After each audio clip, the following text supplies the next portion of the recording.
todos y bienvenidos a Mundo Incógnito, donde la ciencia y la conspiración se juntan.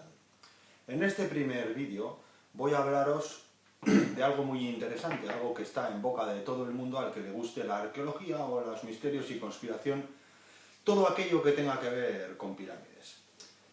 Uno de los mayores problemas para todo el mundo, para casi todos los investigadores privados, investigadores amateur, científicos, viene a ser el movimiento de roca.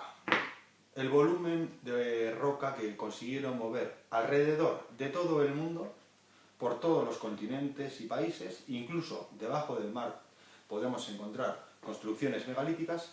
¿Cómo movían todo esto? Ese problema vamos a intentar solucionarlo con la explicación que a continuación voy a hacer, y en otros videoprogramas de más adelante iré añadiendo más información, pues para que veamos que sí que hay una manera, o existe empíricamente demostrada, de mover volúmenes inmensos de material casi infinitamente sin necesidad del uso de la tecnología moderna, que ahí está el quid de la cuestión.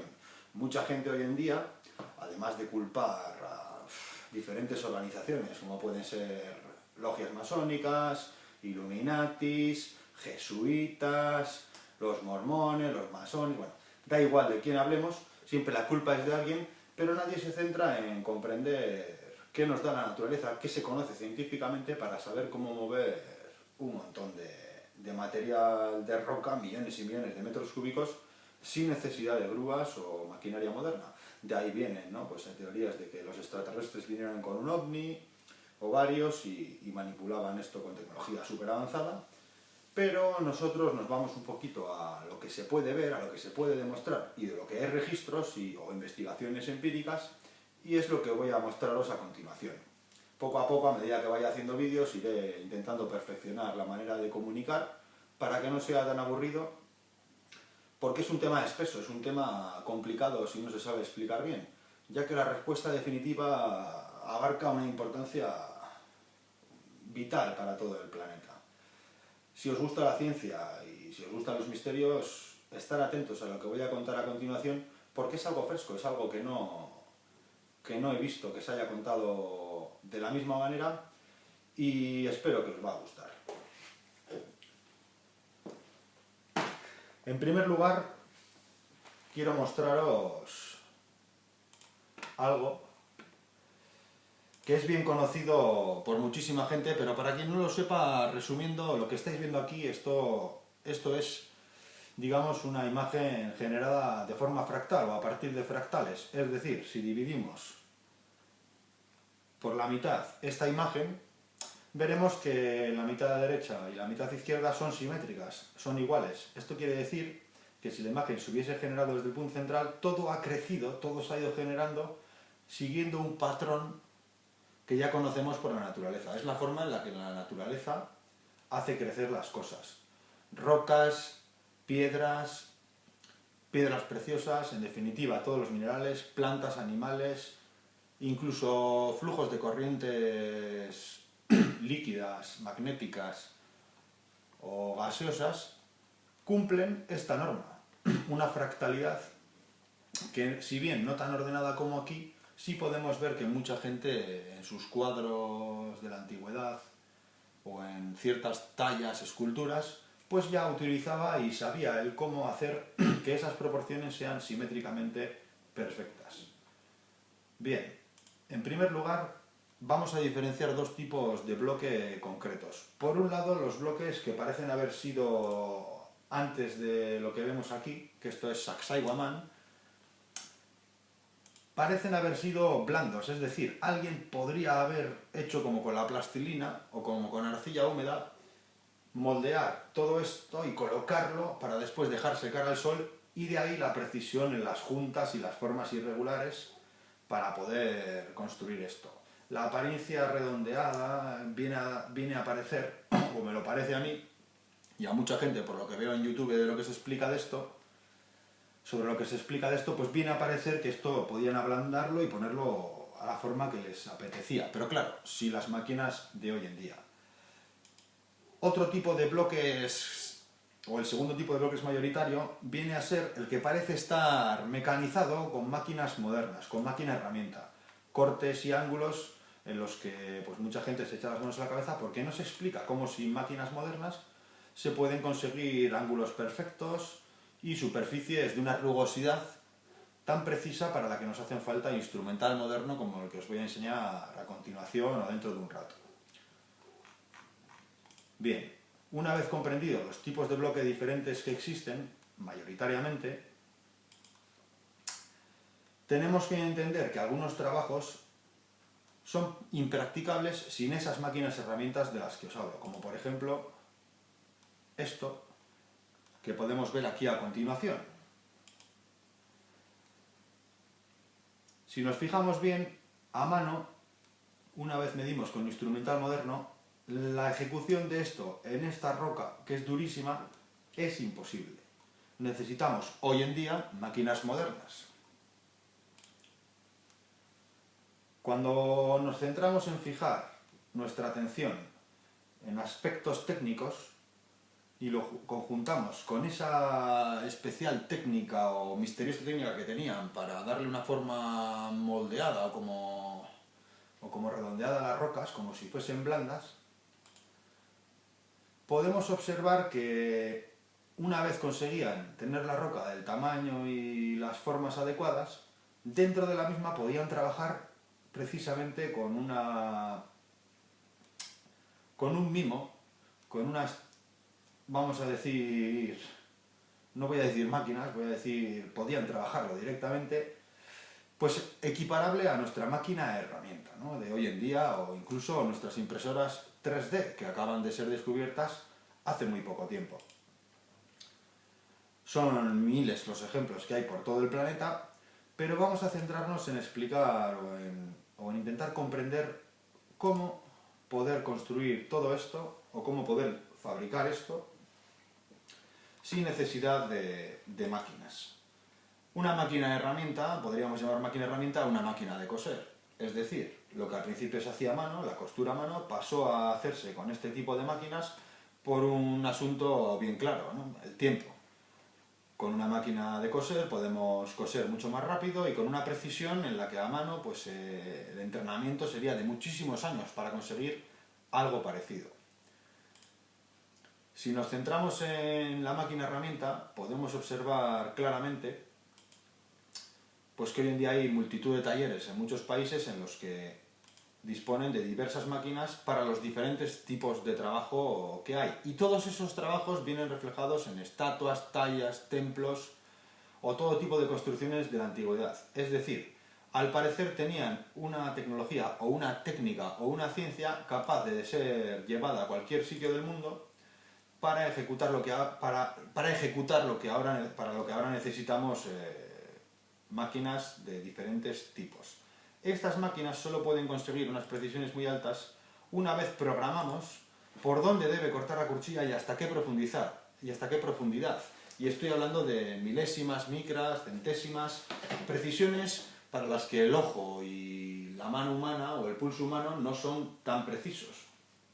Comprender que en la antigüedad, sin este tipo de máquinas, realizaban esos trabajos es fundamental para comprender lo que a continuación voy a contar.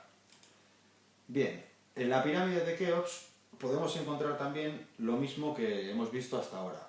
Dos tipos de bloque, granito, losas de granito de hasta 60 y casi 70 toneladas, y piedra caliza en la mayoría de la construcción. El primer patrón visible es que es una construcción piramidal, para eso no hay que estudiar mucho, no hay que ser muy listo, va de más ancho a más estrecho. Es decir, hay más material en la base que en la siguiente hilada y más material en esa hilada que en la siguiente y así hasta arriba, donde todavía no queda muy claro qué es lo que encumbraba esta construcción.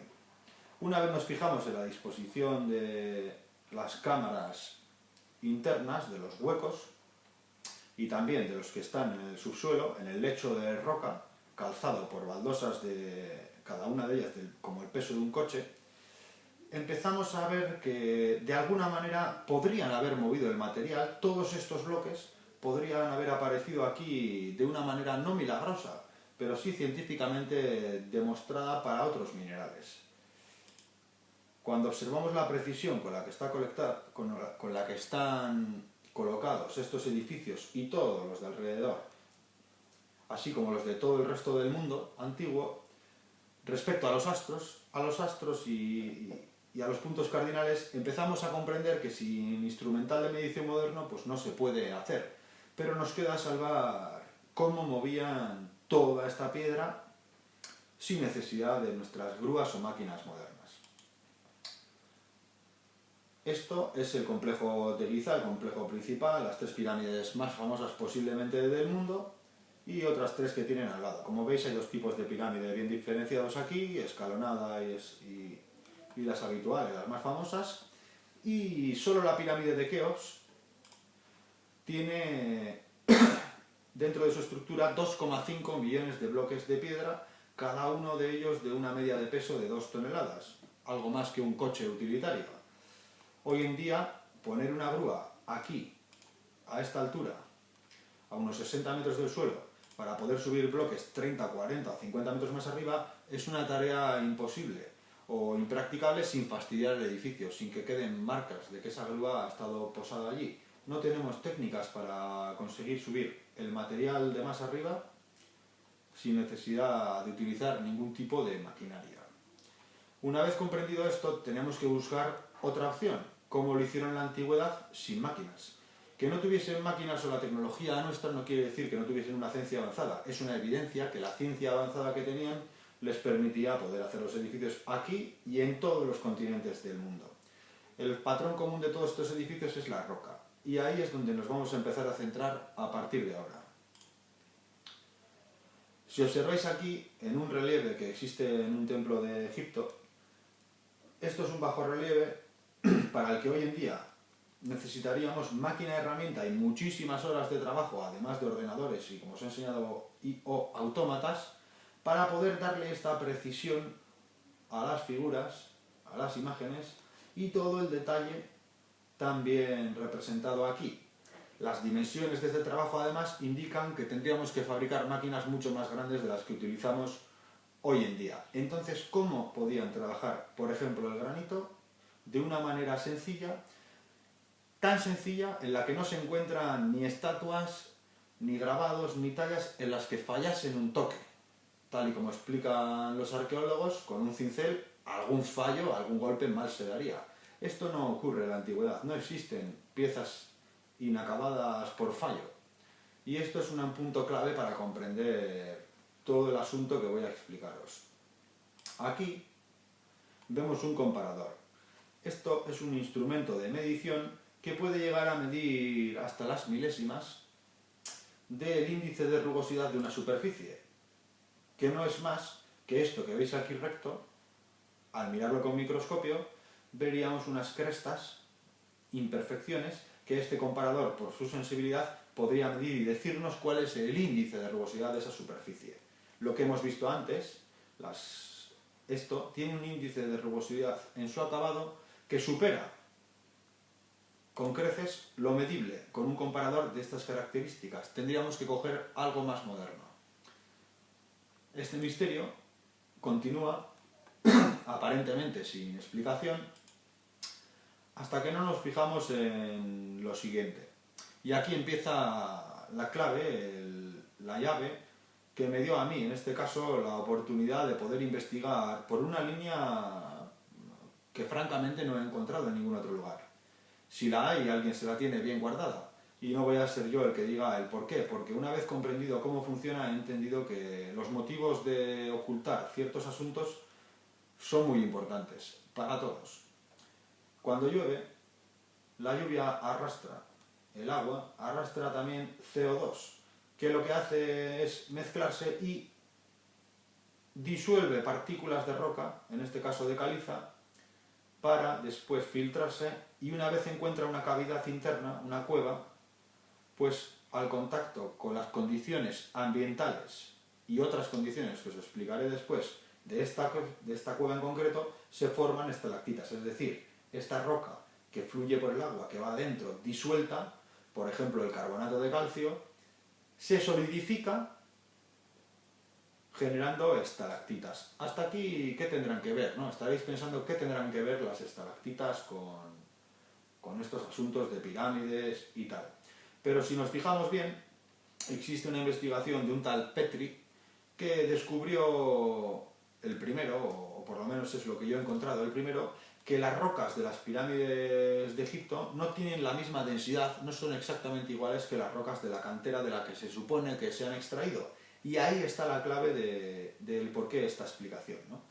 Esto se entiende bien. Llueve, el agua arrastra el CO2 al mezclarse con el agua arrastra partículas, moléculas de carbonato de calcio en este caso, y esa disolución al contacto con el aire, las condiciones ambientales de la cueva, pues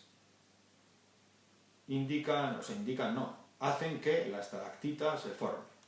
El problema de todo esto viene de un tipo de estalactitas para los que no tenemos explicación aparente, que son las que quiero enseñaros a continuación. Es algo perturbador,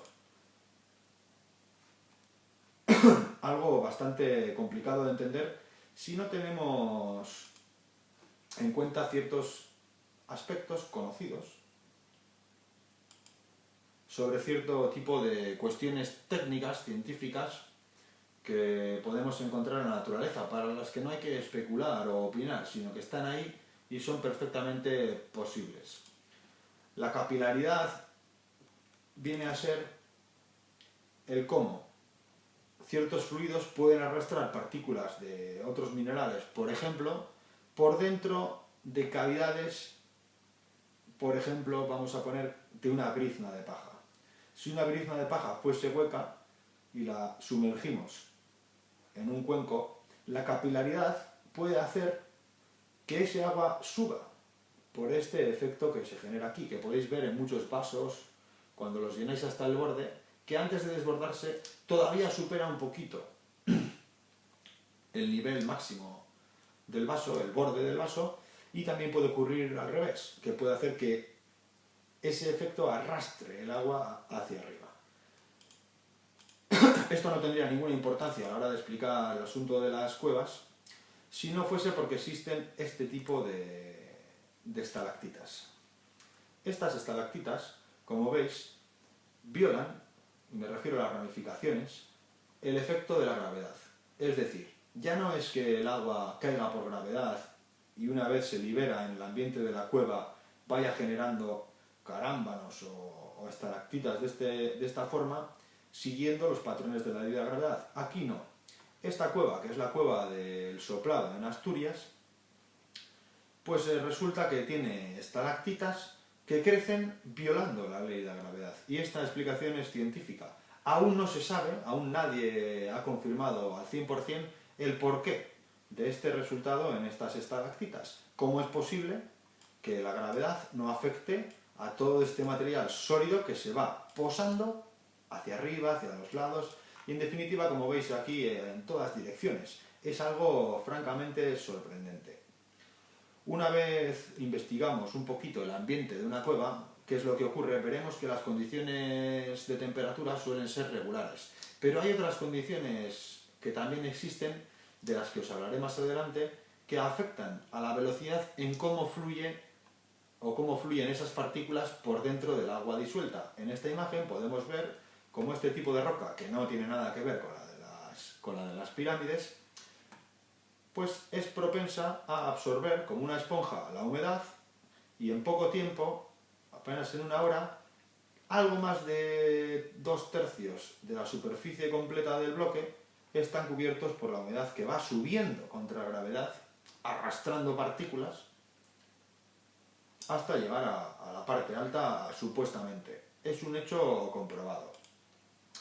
Hoy en día podríamos asemejar el construir algo de la nada, pues podríamos explicarlo con las impresoras 3D. Con un software diseñamos una pieza y la impresora 3D, a partir de nada, empieza a generar una pieza exactamente y con una perfección total de el diseño original que hayamos hecho en un ordenador. Esto es muy nuevo, esto en la antigüedad no lo tenían. Entonces, si ahora ponéis en vuestra cabeza estatuas de 18 metros de altura, templos enteros como Angkor Wat, muros como los de Sacsayhuamán, cortes rectos y todo tipo de virguerías que encontramos en la antigüedad, podréis entender que el proceso de ese tipo de rocas podría ser bastante parecido a lo que hemos conseguido hacer con impresoras 3D, es decir, poner el material antes de que exista una pieza, es decir, de la nada, de cero a la forma que a nosotros nos apetezca dar. Hasta ahora, las otras máquinas que os he enseñado antes, lo que hacían es coger un tocho, un bloque, e ir cortando, ir quitando material para darle la forma deseada. Pero algunos ángulos eran impracticables, había piezas que no se podían hacer, y existen piezas